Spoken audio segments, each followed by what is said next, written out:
Bueno, cambiamos de tema, che. Ayer se conoció finalmente el número de la pobreza, que el presidente decidió festejar, celebrar. La verdad que nunca hay que festejar, por más que baje y que sea cierto ponerle que baje, no hay mucho que festejar, porque si vos decís el 38 y pico pues, de punto de pobreza, estamos hablando de casi 18 millones de personas. Milei, ¿con cuánto ganó? Con 14 millones de votos. O sea, hay más pobres que gente que lo votó Milei. No hay mucho para celebrar. Más allá del dato técnico de que sí, que efectivamente en relación a la medición anterior, el segundo semestre del año pasado dio menos. Pero también dio menos porque ese número alto había sido autoinfligido por la gestión de Milei, que arrancó con una gran devaluación en diciembre, apenas empezó su mandato, y eso hizo disparar el número de la pobreza. Para conocer un poco más sobre este número y entender un poco más de lo que estamos hablando, lo hemos convocado, y ya no es la primera vez, a Martín Maldonado, que es doctor en ciencia política, investigador del CONICET, especialista en inclusión social y que ha charlado varias veces con nosotros. Martín, ¿cómo va? Buen día. Hola, buen día, César, ¿cómo estás? Bien, muy bien, ahí te vemos y te escuchamos también. Bueno, Martín, contame un poquito tu opinión primero sobre este número que se conoció ayer.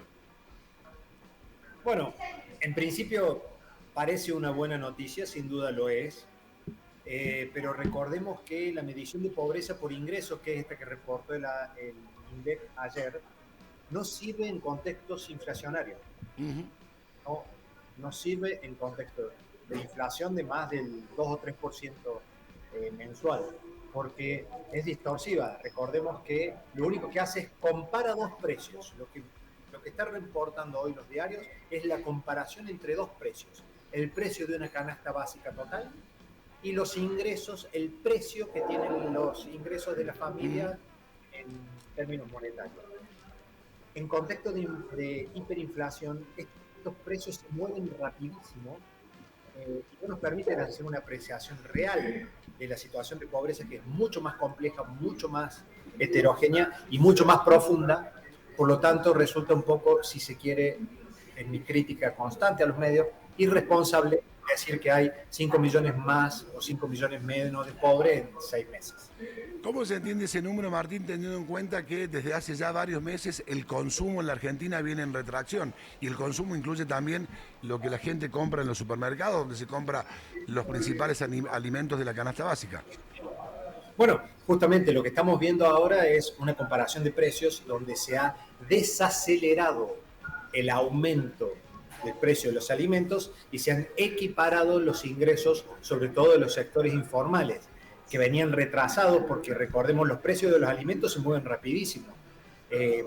Los intermediarios y los vendedores finales ajustan precios casi semanalmente. En cambio, los ingresos de los trabajadores con paritarias con mucha suerte cada 4 o 6 meses, y ni hablar de los ingresos informales, se mueven mucho más lentos. Entonces, no es verdad que haya habido muchísimo más pobre cuando los precios subieron, ni tampoco es verdad que ahora haya 5 millones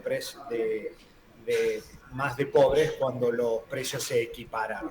A este fenómeno de picos de pobreza, de subida de pobreza, ya lo vimos en los mismos periodos de hiperinflación. Entonces, si me permitís una figura quizás simple, pero una analogía que yo suelo dar en clase, supongamos, César, que tenemos un paciente que tiene un cáncer terminal. Un cáncer terminal. Ese paciente tiene un accidente automovilístico y tiene politraumatismo. Entonces, cae al hospital, cae a la guardia incidental, tiene su cáncer terminal, politraumatismo, quebraduras por todos lados, y nosotros festejamos que le bajó la fiebre de 40 a 39. Bueno, sí, es una buena noticia, efectivamente, le bajó la fiebre, pero estamos midiendo una partecita de la partecita de la partecita y necesitaríamos radiografía para todos los huesos y tomografía computada para medir el cáncer. ¿Se entiende la analogía? Sí, está perfecta, Martín. Pensaba, digo, por más que sean 38 y sin poner en duda el dato que mide el INDEC, estamos hablando de 18 millones de personas. Es un número muy grande para la Argentina, que tiene una población de 45 millones, ¿no? Inaceptable. Nuestros números hace mucho tiempo, que son números de países en situación de guerra. En un país como la Argentina, que tiene todos los recursos naturales, que tiene todas las capacidades humanas y que disfruta de una democracia de alternancia política democrática institucionalizada hace 40 años. Entonces, nos hemos acostumbrado a estos titulares de más o menos pobres, nos hemos acostumbrado a ver estos números de pobreza cada 6 meses, pero es inadmisible, no hay ninguna razón, ningún motivo para que Argentina tolere esta cantidad de pobreza que es sufrimiento 24/7, ¿no es cierto? Y quedan en deuda entonces todos los partidos políticos. En 40 años de democracia, César, han pasado todas las opciones, todos los peronismos, más de derecha, del centro hasta el peronismo más de centro-izquierda, han pasado los radicales, han pasado los liberales y los libertarios. Y seguimos con una cantidad de pobres. Es una enorme deuda de la democracia y de la clase política con la sociedad. Técnicamente, para que mucha gente que por ahí está escuchando pueda saber qué significa ser pobre. Digo, técnicamente, en la medición, ¿cuándo estás por encima o por debajo de esa línea? Perdón, no te escuché. Digo, técnicamente, ¿qué condiciones necesitas para ser pobre? ¿Para estar debajo de la línea de pobreza o para estar para encima? ¿Qué es exactamente lo que se mide? Bueno, en realidad los países avanzados y ya 4 o 5 países de América Latina, entre los que se destacan México, Costa Rica, Chile, Brasil también lo está midiendo, es la medición de pobreza multidimensional. Es una medición de pobreza que incluye acceso a derechos, que incluye una amplia encuesta a las familias, donde les preguntamos a las familias si son dueños o no de su vivienda, la calidad de la vivienda, el entorno de medio ambiente donde viven, si viven cerca de un basural o no, la distancia a servicios públicos y la calidad de esos servicios públicos, la calidad del empleo, si ese empleo es en blanco registrado, si tiene aportes, si tiene vacaciones, si medimos también acceso a nutrición de calidad, medimos la calidad del uso del tiempo libre, César. El uso del tiempo libre es una variable importantísima como un proxy para medir la pobreza. Medimos participación política, medimos acceso a la información y capacidad crítica, medimos conexión a Internet. Hay 6 variables de acceso a derechos humanos y cada una de esas variables tiene adentro casi 10 indicadores, o sea, estamos hablando de 70 indicadores que nos permiten conocer en profundidad, ahora sí, la situación del cáncer del paciente del que estábamos hablando en la analogía recién. Bien, y en términos de ingresos, ¿qué es lo que necesita una familia tipo para no ser considerada pobre o para estar bajo la línea de la pobreza? Perdón, ¿en términos de ingresos? Sí, en términos de ingresos.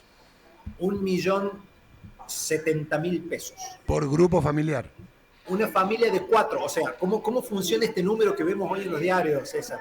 Por eso es difícil por ahí los tiempos de los medios. Esto requiere una clase de un semestre de clase. Claro, ¿no? claro. Y te agradezco que le dediques tanto tiempo al aire, pero lo que estamos viendo hoy en los diarios es el encuestador del INDEC va a tu casa, pregunta ¿cuántas personas viven acá? Bueno, acá viven 4, papá, mamá, nene, nena. Bien. Ganan más, ingresan al hogar, no es ganan más, ingresan al hogar más de 1.070.000 pesos por mes, sí, dice la persona. Acá ingresan 1.100.000 por mes. Bueno, bien. Felicitaciones, ustedes no son pobres. Pobre, bien. Vas a festejar. 1.100.000 con lo que tienen que pagar alquiler. Claro. Transporte, comida, alquiler, transporte, comida, la educación, salud, la cuota del celular y la indumentaria. ¿Cómo? La indumentaria. Todo. Con 1.100.000 por mes. Hagan ustedes... Sí. Más que no ser pobre, es un mago, porque si con 1.100.000 puede hacer todo eso que vos decís, es imposible. 4 personas en Córdoba capital. Claro. Imagínate entonces que ese número que ya nos resulta doloroso de 18.100.000 pobres, son 18.100.000 personas que viven en familias cuyos ingresos no llegan a 1.100.000. Imaginemos cuántas personas hay que viven en familia de 4 personas, cuyos ingresos son 1.200.000, Claro. 1.300.000, 1.400.000. No los estamos viendo en esta medición. Y No son igual de pobres, digo, las carencias o las dificultades que tienen son las mismas, no te cambia la vida no, 100 o 200.000 no pesos. son pobres para el INDEC. Claro. Fíjate, César, que cuando hacemos la medición de pobreza por ingreso, que es la que hace la UCA, la Universidad Católica Argentina, la hace 14, 15 años ya y la hace de modo muy serio. Lo que pasa es que es una investigación muy cara, entonces la muestra todavía es chica, debería ser una muestra mucho más grande, pero es muy seria y se sostiene a lo largo del tiempo, que es lo importante. Cuando medimos acceso a derechos, cuando medimos todas estas 6 cosas que te conté recién, llegamos a mediciones de pobreza casi del 75-80%. Por ejemplo, de personas que no acceden a cloacas, de personas que no acceden a una buena conexión a internet, de personas que no tienen idea, que no se acuerdan lo que votaron, que habla de la calidad de participación democrática. Personas que no tienen un proxy de la salud mental fundamental, César, que estamos midiendo últimamente, es la salud mental. La salud mental es un enorme tema, más visible a lo mejor en jóvenes y adolescentes, porque se muestran mucho en las redes, pero bueno, la pobreza es mucho más compleja que solamente el ingreso monetario. Martín, para cerrar, alguna vez, y siempre me gusta recordarlo, yo te pregunté qué significaba ser pobre, más allá de la frialdad del número, de la estadística, del ingreso, y vos me dijiste, ser pobre es sufrir más que el resto. Es sufrimiento 24/7. Es pasarla muy mal, todo el tiempo. Todo el tiempo. Martín, muchas gracias, es muy amable como siempre.